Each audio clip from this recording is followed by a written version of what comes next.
The 1961 series from Arendal is designed to give you the same performance as their other lineups of costlier and much larger speakers, but from a more compact and living room friendly size. And all of the speakers that I have reviewed from Arendal have been from those larger lineups of speakers, even though the speakers that I have reviewed were the smallest versions that I could get from those larger speaker lineups. Anyway, when these were offered, I totally jumped at the chance, and if I'm being honest, they're a perfect fit for my space. All the speakers are constructed from premium HDF. They are finished in a beautiful white matte painted finish. They are, in a word, gorgeous.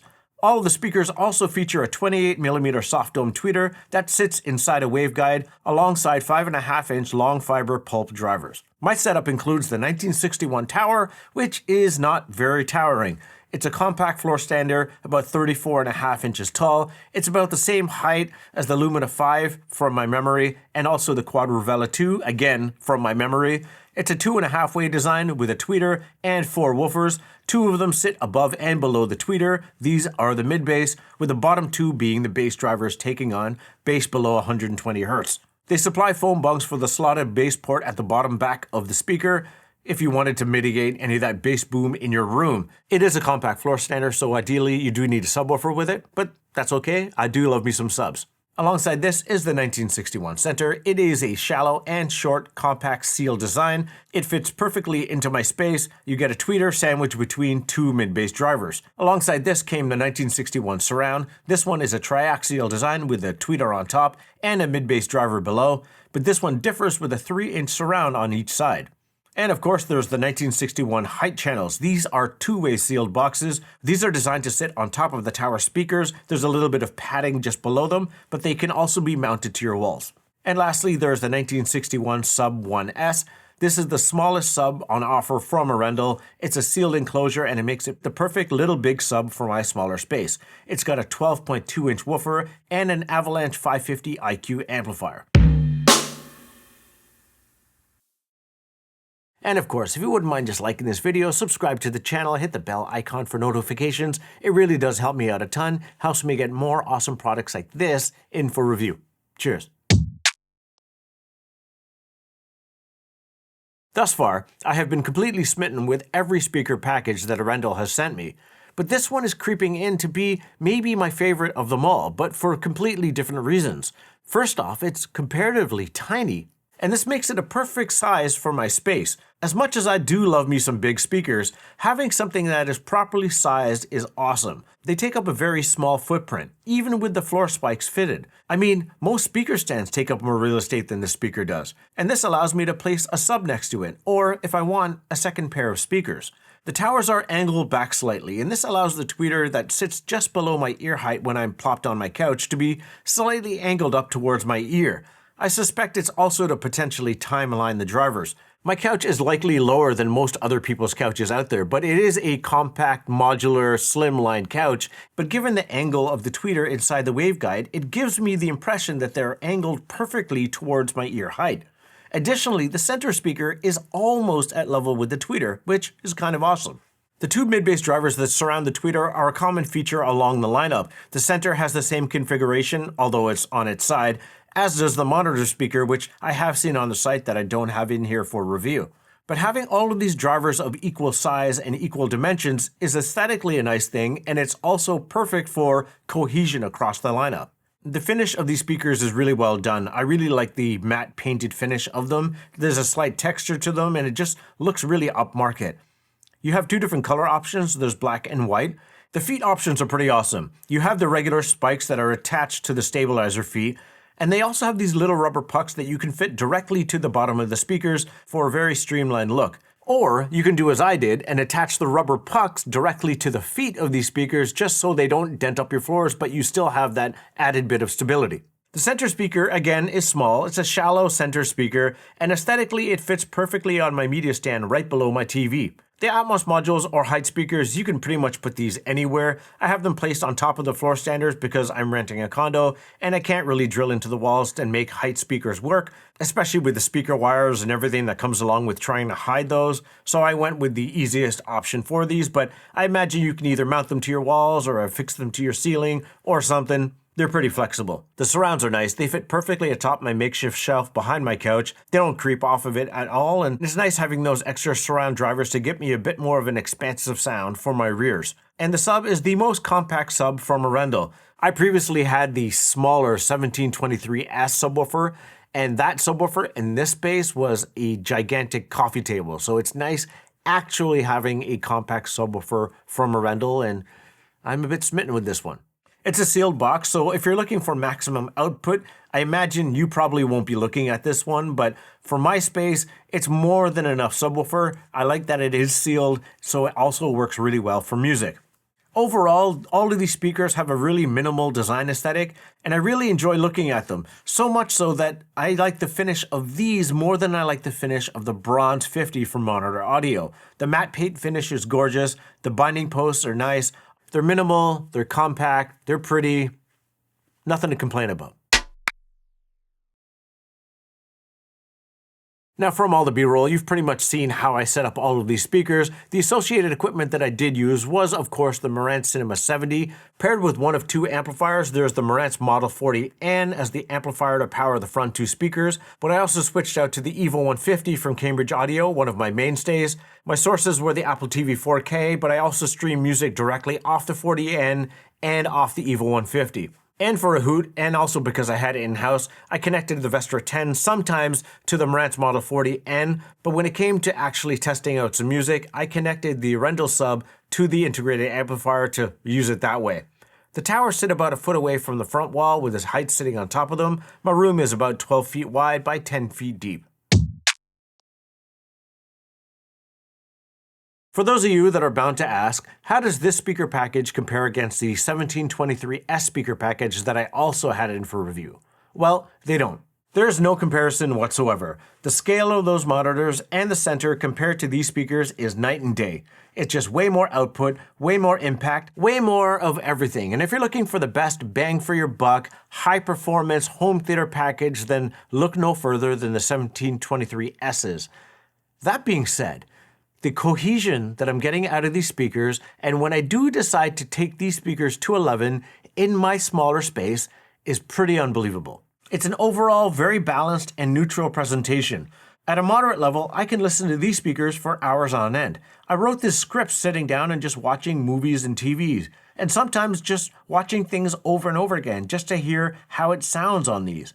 They do specify about a 50-hour break-in time for all of these speakers, and that does ring true. It took a bit of time for these speakers to open up, but once they do, they sound awesome. I actually unpacked the subwoofer last, and it did take a bit of time for the sub to catch up to the rest of the system. I started off my viewing experience with Into the Spider-Verse, this time the extended cut. I like this movie because it feels like the surround field is up all the time, but the extended version just adds a little bit extra to the proceedings, even from the intro. Now it's just like an overcomplicated riser with all kinds of craziness going on, and it sounds super epic. It, of course, ends with that giant sub-deafening hit, and it's just awesome on this. But what I did like is there are little small bits of dialogue, and then all of a sudden you're treated to like Biggie Smalls blaring on your system, and it just sounds amazing. There's great cohesion with all these speakers, but it's not all completely awesome though. There is one weak link in the system, and if I am to call it out because, you know, that's what we do here, it's that compact sealed center channel. I feel like it being so small, so shallow, and sealed is the biggest letdown and does lead to the voices not sounding as natural as they could, especially when I do turn up the volume. It feels like it's struggling to sort of keep up. I feel like they could have kept the shallow or the short height of it, but also just made it deeper and then vented it. And I feel like that would have helped out a lot of the dialogue from sounding boxy and sounding a bit more restrained. I think if I had a larger space or if the TV was mounted higher, I could just go with an extra tower as the center or something. I've heard good things about the bookshelf speaker and the monitor speaker, but I don't have either of those, and both of those are sealed as well, so I don't know. And I know it's not the receiver because I have used this receiver with other speaker packages, including ones from Arendal, so it's not that. And I know it's not the mix of the movie because when I did switch over to the morning show, I don't know why I'm still watching this show. I really don't like it, but I've invested so much time already that I might as well just watch it to its completion. But it is a dialogue-heavy show, and that boxy nature of the center does come through here. It just doesn't sound as natural as it could, and it's almost like once I notice it, I can't unnotice it. You know what I mean? Like it's always there. And I wish, again, I just wish it was vented. I think the venting of it and maybe just making it deeper to give a bit more output from it would really help the speaker. So maybe in a later iteration of this, they'll go to the vent, but you know, them's the breaks. But I also watched Invasion. Again, another Apple TV show, and again, it's another show that I just have a love-hate relationship with, but at least the sound mixing of this show is better, and with this entire speaker package in play, all the speakers are activated at different times. In the latest episode, I think it's episode 6 or something, there are times when the sub is just activated for mood, and it is fully engaged, and it makes my room sound like a giant movie theater. Comparatively, when I had dual SVS 3000 micros in place, those hit hard, and I was truly impressed by them. This hits just as hard and is a single box. Granted, I had 2 of those little SVS 3000 micros, so I had a more even bass distribution in my room, but I would be perfectly happy with this compact Arendal sub as my mainstay. For music, going straight 2-channel with the Arendal subwoofer sometimes in play, initially just going without sub, playing that D-Bridge track that I love so much. Here's the name of it on screen because I always get it wrong or I'm just too nervous to butcher the name of it. But this sounds absolutely spectacular. And at the very beginning of the song, there is a muted kick that slowly builds. But on these speakers, them being sort of 2.5-way speakers and having 2 dedicated mid-ranges, I hear more of the upper mid-range of that kick coming through. It's not too prominent. It's a subtle thing, but it's a sound that I wasn't used to hearing when I hear this on 2-way bookshelf speakers. So it's a nice little extra thing that I heard on these speakers. The 40N is enough to drive these speakers in my space. The highs are clear, there's great transient definition, enough sparkle, but without any sharpness. There is less dispersion than on the Founder 40Bs, but there is just enough of it. For those of you out there that, I don't know why, don't like using subs with your music, I think with these speakers you can get away without using one, just so long as you're not trying to fill out a bigger space. So then switching out to something a bit more grimy, E92 from TI, this absolutely ruled in my space. The addition of a sub is straight overkill. On certain speakers, tunes like this are tiresome, but I can listen to stuff like this constantly on these speakers, so I use them to discover some new drum and bass. Though, of note, the other tune on this EP named Jungle does require a sub for those lower bass notes to hit. Just like this tune that I just recently discovered, though I imagine it's been out for some time, Humbreed from Caliber.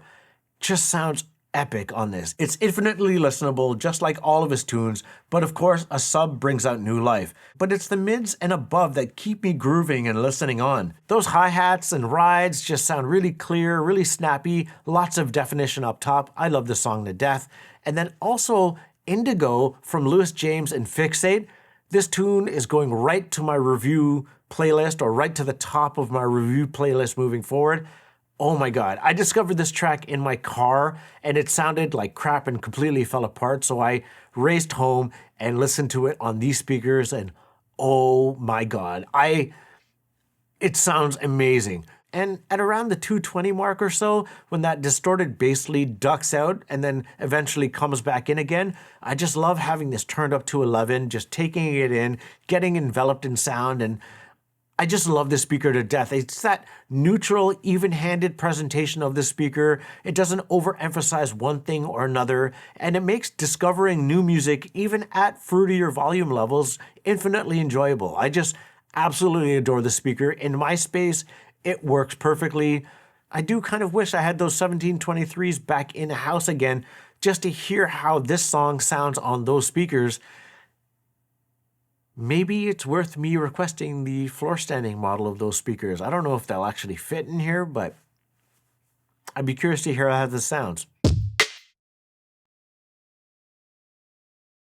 For smaller spaces, this is a pretty wicked package, so much so that I am considering hanging onto them, though what I would do with these when I do have other things in for review is a bit of a conundrum. The towers and the subwoofer have completely stolen my heart. I love them to death. It's a neutral and balanced speaker with enough weight to it, paired with a fast and tight, compact subwoofer.